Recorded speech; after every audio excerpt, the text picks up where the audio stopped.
Yeah. So, what would you say since being married, you learned maybe about yourself or about marriage that you didn't know, or maybe you knew in theory, but then realizing like, yo, this is real. Like, Most men won't admit this, but I wasn't as good a listener as I thought.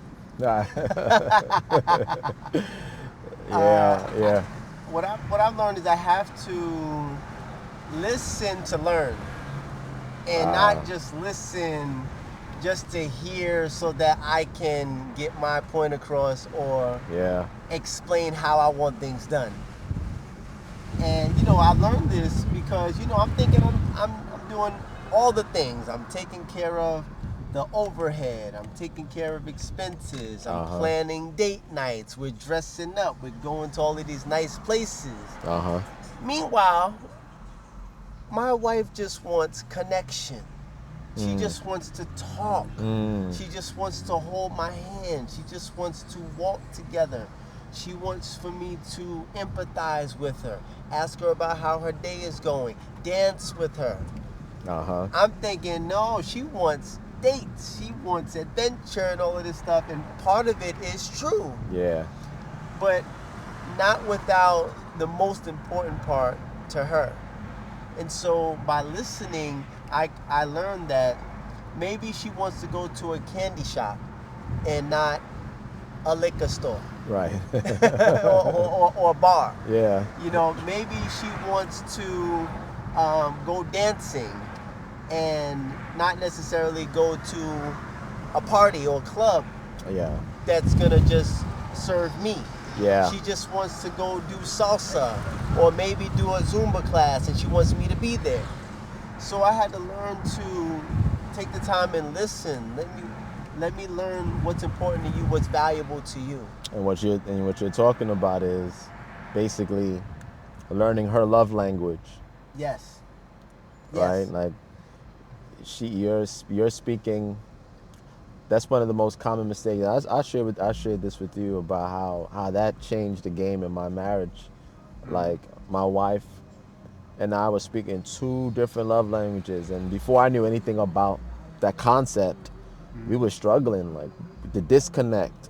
And Yeah. I'm trying everything in my power to make her happy, to show her that I love her, and vice versa. And we just were not speaking the same language because we didn't know each other's love languages.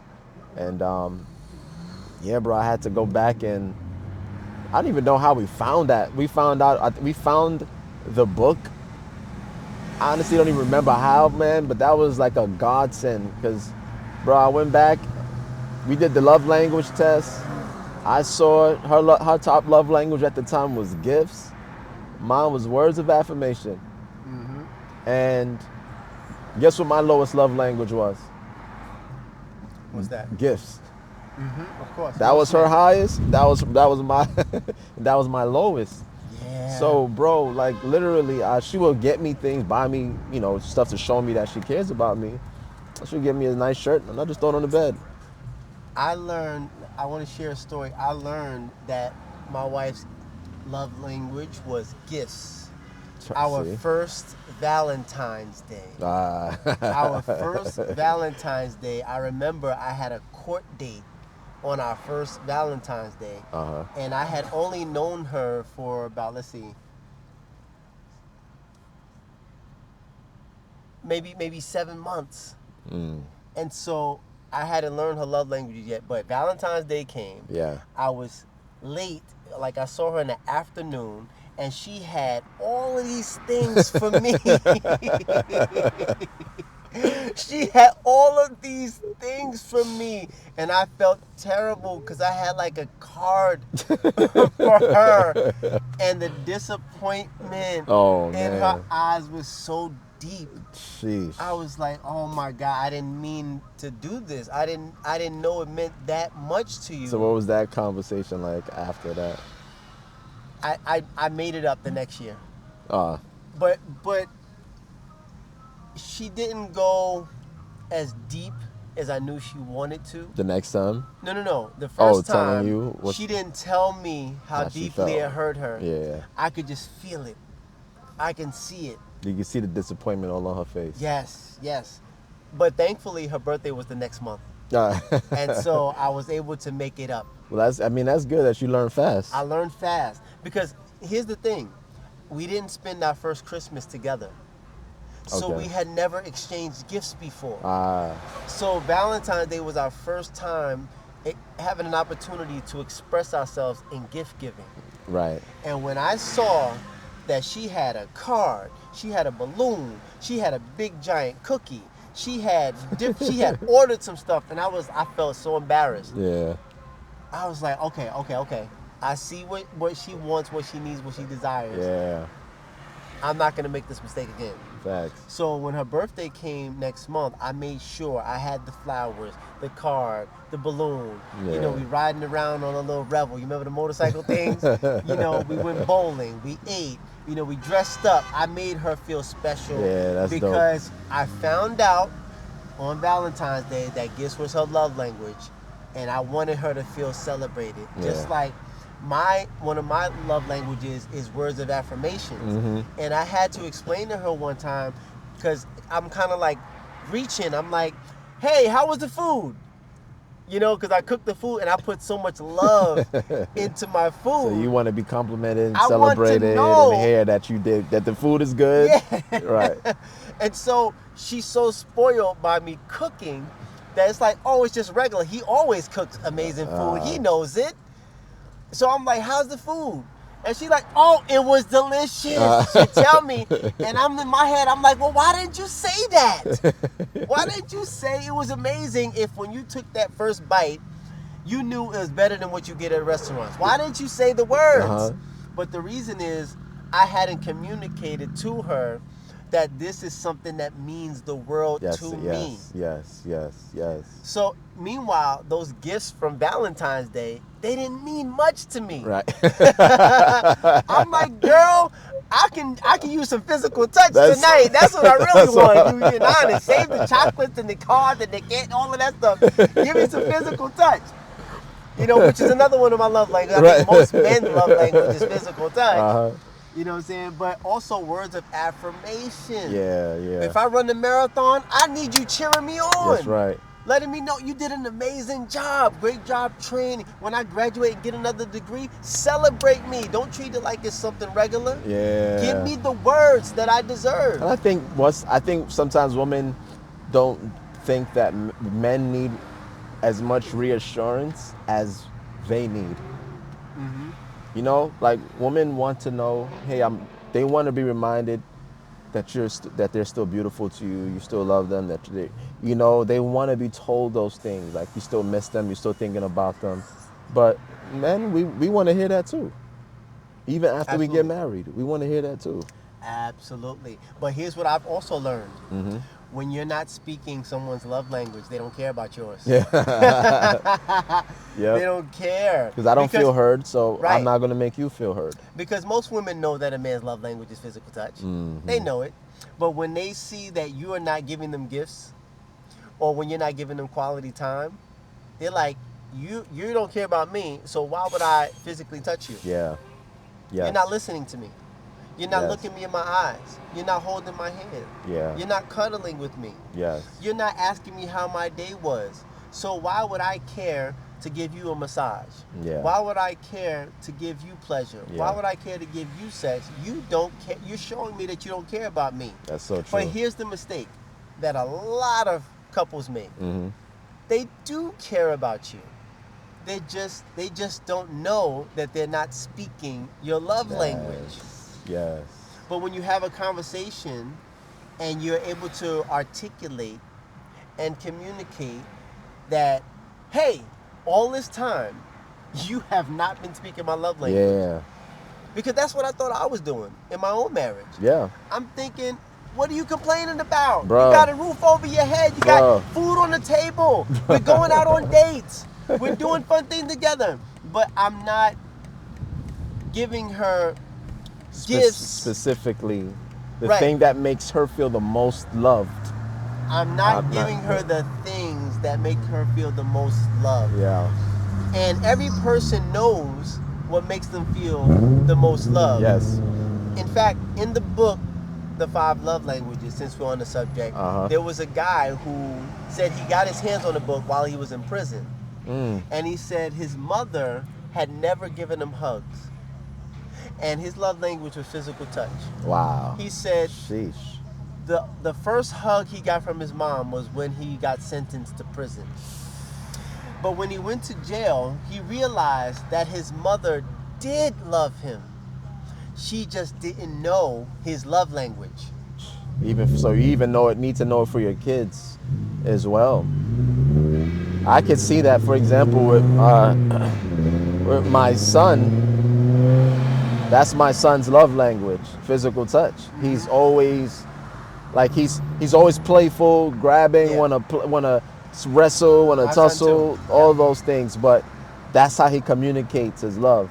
And I've noticed when he doesn't really like a person, he stays away. He's not interactive. Yeah, my son is the same way. Just yesterday, it was just him and I at home, and he comes and he hits me on my back. You know, it's playful. It's not nothing. Yeah. He hits me, and when he does that, I know that he wants to feel connected to me. He wants me to stop what I'm doing and play fight with him for 5 minutes. He's 16 and he still wants this. We've been doing this ever since he was a toddler. And so I stopped everything that I'm doing, and now it's a wrestling match. We're pinning each other. 1, 2, 3, and we always somehow break out of the fight just in time, and then get another boost of energy, and we're fighting again. Now I know he can't get this from his mother. Yeah. So he comes to me to get that particular connection. And every time he reaches out, and I see that he wants and needs that from me, I take the time and I give it to him right there in that moment. That's and awesome, I make sure man. I do not miss that opportunity. I But look at that as an opportunity. That's where it's like being attentive to the needs and being aware. Like we don't pay attention. It's like I've learned, like I'm a student of my spouse. Yes. I'm a student of my kids. I'm constantly learning, studying them, and I have to be mindful, like not assuming that I know them. Yeah. Because once you stop learning, you stop growing. Yeah. And so if this person is still, and we're all evolving, we're all growing. So the minute you stop learning your spouse, you stop paying attention to them, you're going to begin to grow apart. Yes. And the dangerous thing about being a student is sometimes you can be a bad student. That's right. And when you're a bad student, the person that you're trying to learn from, they feel as though you don't understand, or you're not trying hard enough, or you just don't care. You don't care, yep. And the reality, in some cases, not all, is that they literally are just speaking different languages.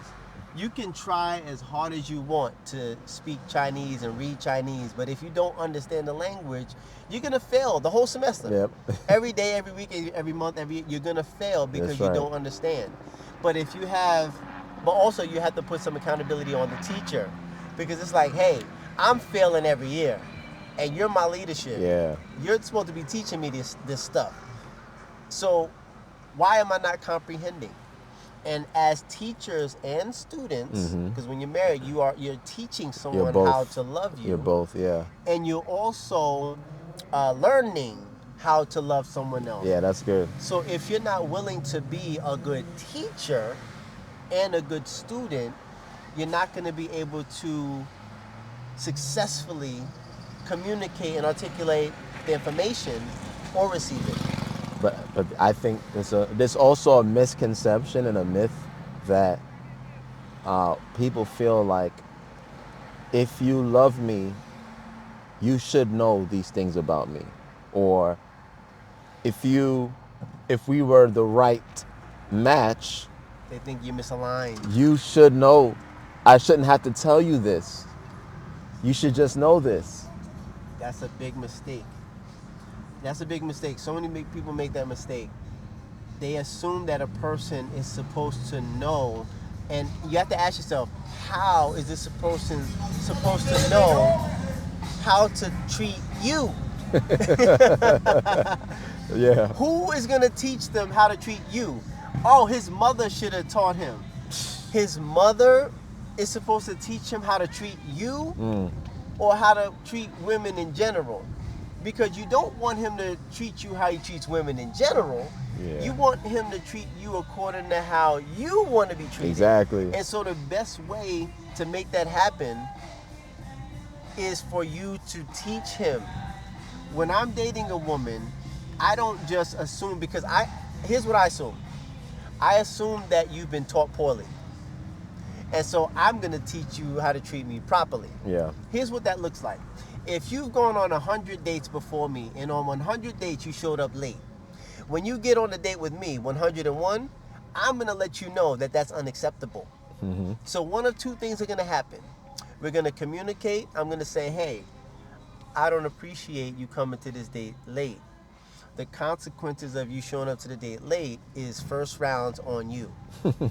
Now, she's either going to not like it and walk away, which she's doing me a favor, or she's going to respect me and show up on time and get the drinks on me, or she's going to show up late and she's going to be held accountable by paying for that first round.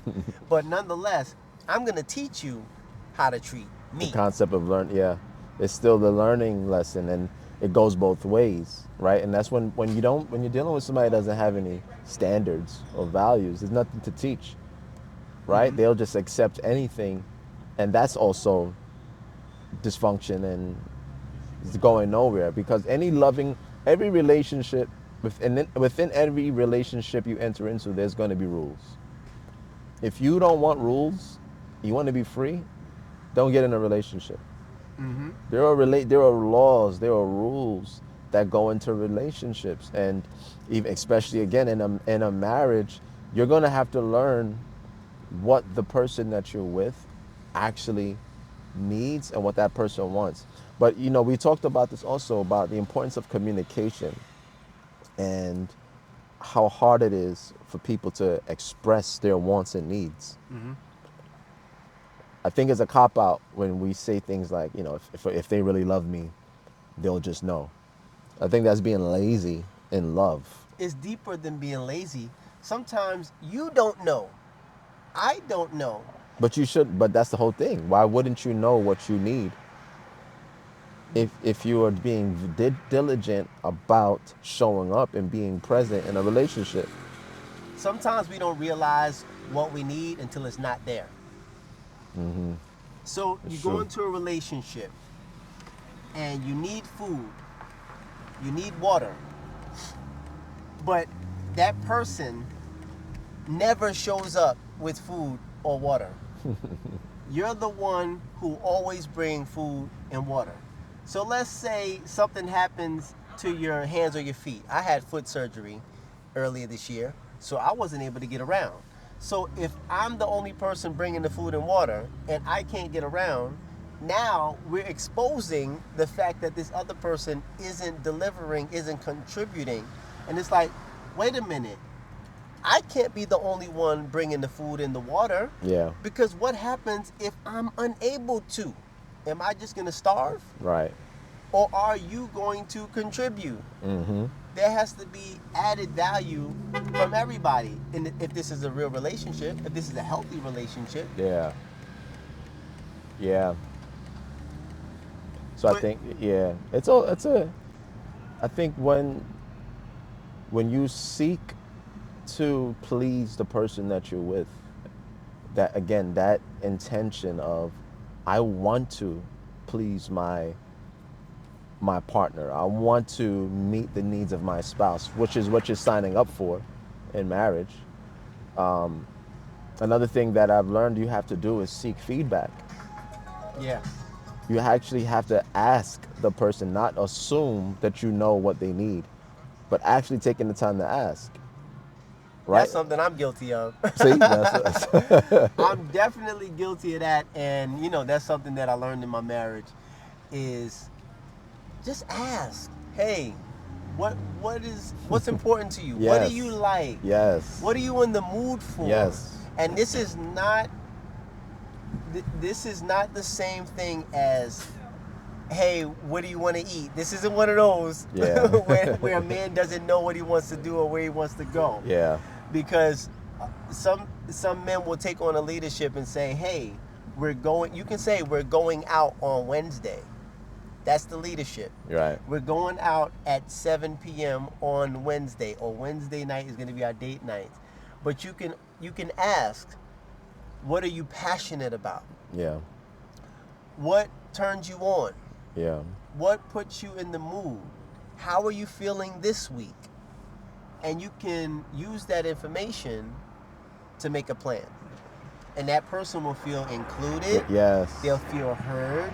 They'll feel valued, and they'll feel respected, as opposed to you not consulting with them on anything and just making a move that they're not in the mood for, they're not interested in, they're not excited about, they're not passionate about. Yeah. And in the end, they resent you because they feel like you're not speaking their love language. Yeah. And again, like, I think sometimes as men we get into the relationship thinking that, we got to be the provider. We have to be the one to take charge.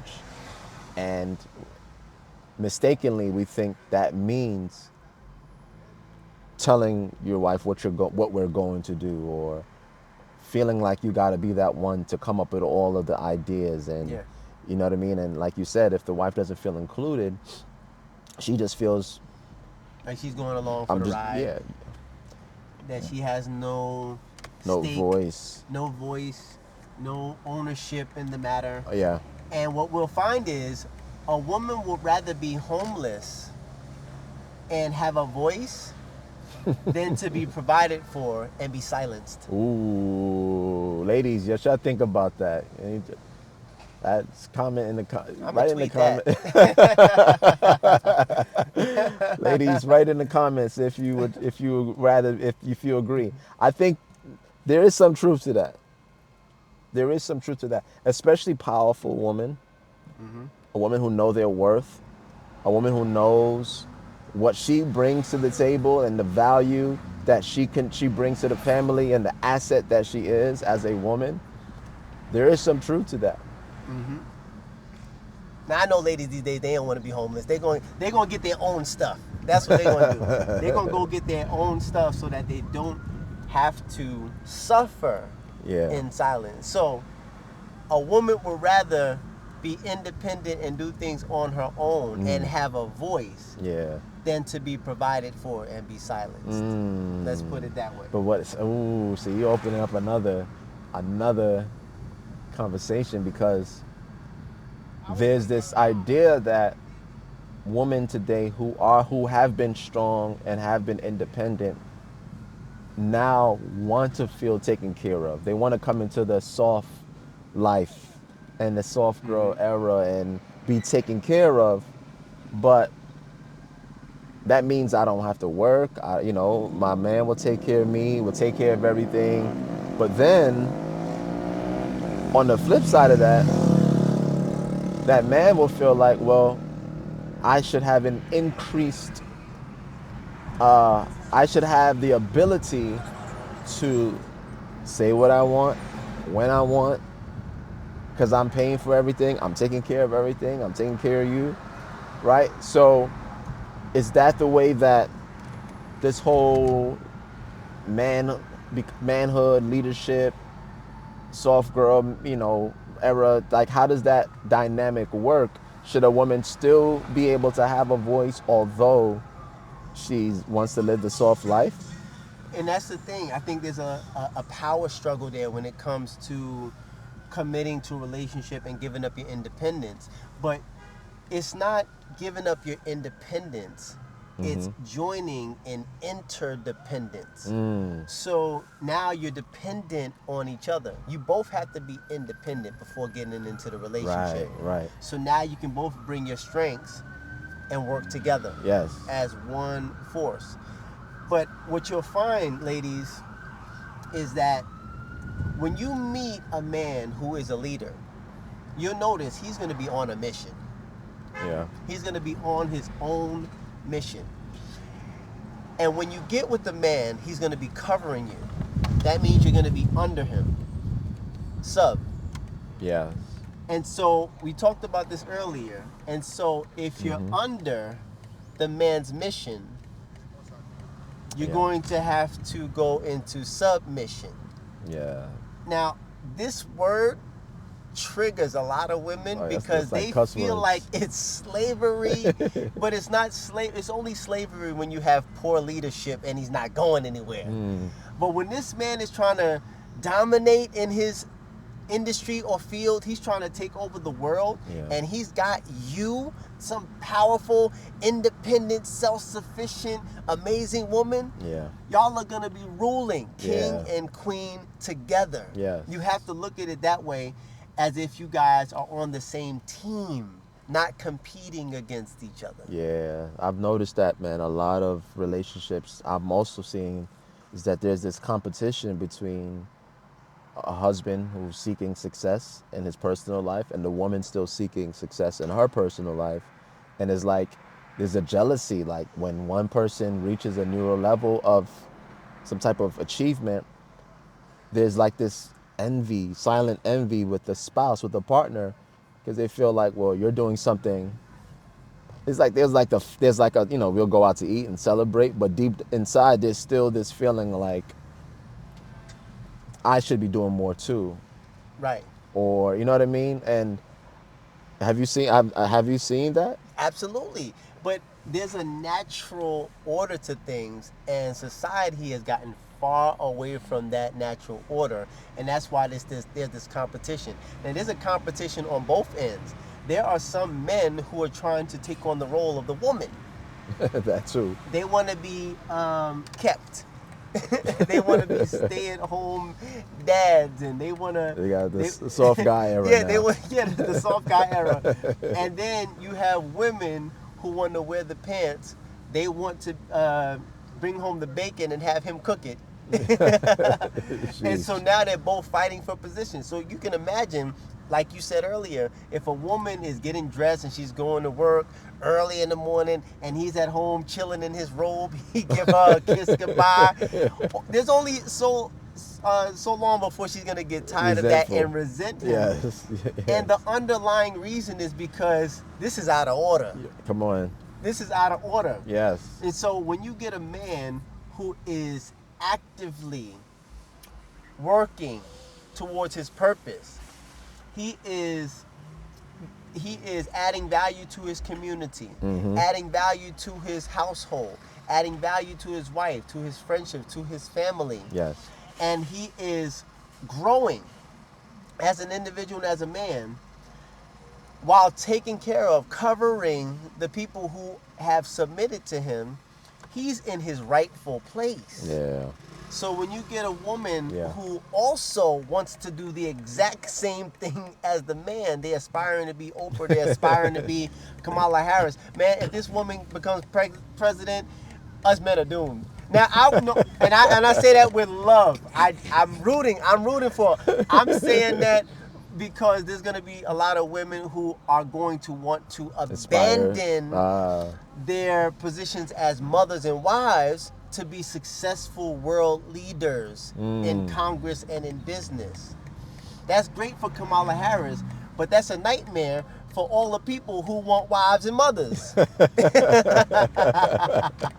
Well, isn't she married? Vote for Kamala Harris. Ain't she married though? I've never seen her husband, by the way, but I think she's So- married. There's even no need to go into that. She's married, you never see her husband. You see what I'm saying? He's probably miserable. Vote Kamala Harris, ladies. Yo. No, but I think that is definitely the key to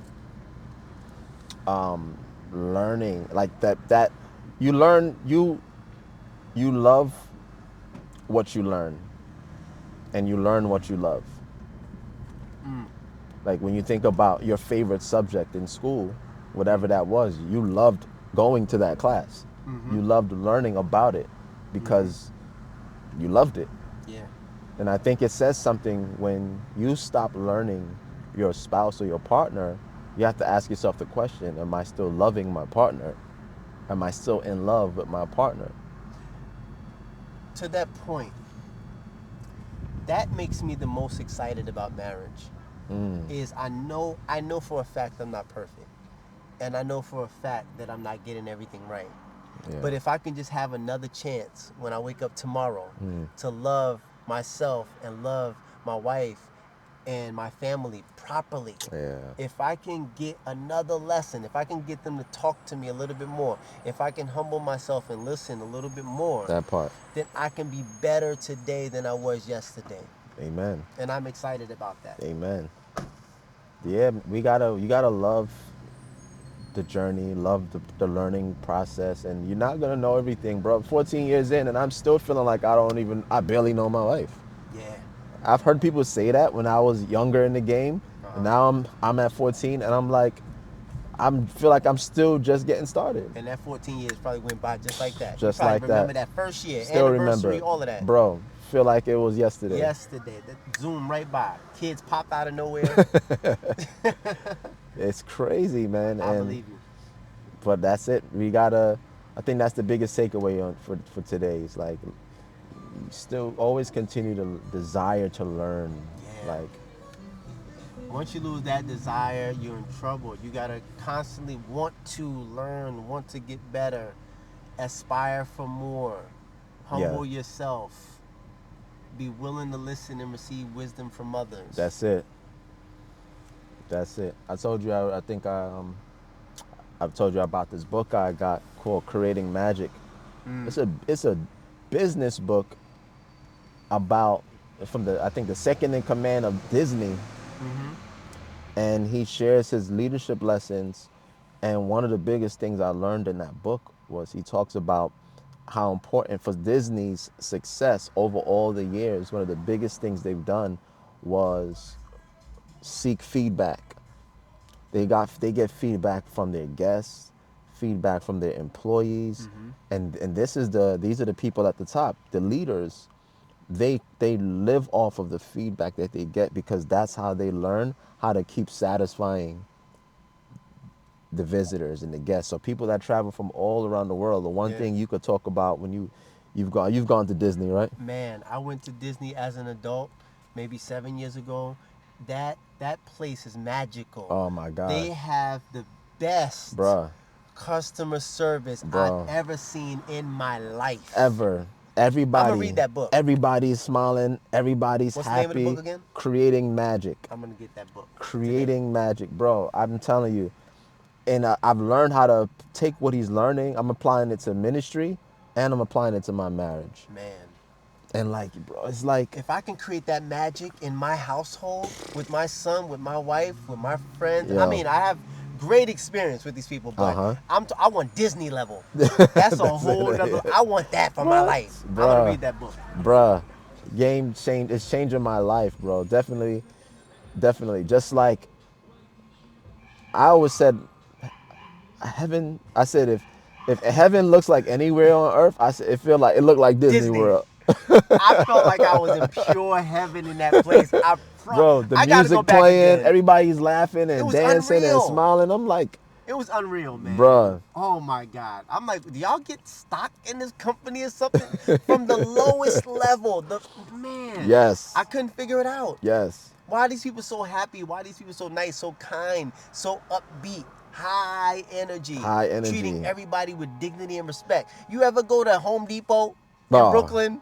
The post office? I don't even want to go to those Dollar, places sometimes. They make you miserable. They make you feel dumb if you ask a question. You're They supposed on to the know. phone- they on the phone. What? They get I'm annoyed like, at you. Do you work here? Right. Yeah. And I'm like, oh my goodness, this is terrible. They get mad at you for asking them a question about the Man. job they're doing. They fighting each other. Bro. But I'm telling you, bro, that change the game, bro. Like, and the reason why they feel why everyone's so happy there. One of the reasons is because they make everybody feel like they have a voice. They all feel like their voice is being heard. The suggestions that, bro, in the book he talks about how they make their beds.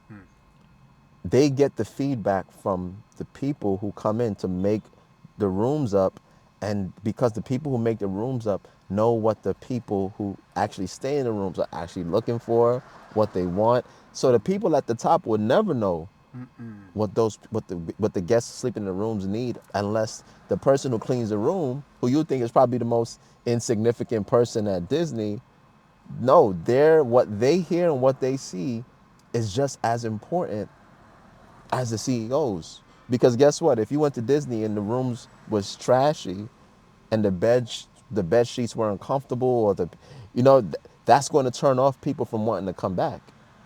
So ultimately, everybody's role matters. And the same thing goes in our families. Like, being a leader doesn't mean I have to know everything. Like, I don't have to know everything. But if I listen to the people closest to me and get their, whether it's my children, whether it's my wife, I need that feedback. I need you to communicate with me, because I cannot lead you, serve you, or be the man that I'm created to be for you if I don't listen to you and hear you. And that takes humility to be able to admit that you're not all knowing Yes. and that you don't have everything figured out and you're still dependent on other people. Yes. It Yes. takes a lot of, you have to remove your pride and your ego Get rid of it. so that you can actually receive information that's going to help and benefit your life That's it, and your marriage. bro. Thanks for joining me today, bro. These No doubt. combos is always a pleasure. Sir. Yes, sir. But I have one very important question, probably the most important question today. Oh yeah, sure. This is not my neighborhood. I'm not going to have to walk home, am I? I got you. I got I you. appreciate it. Love.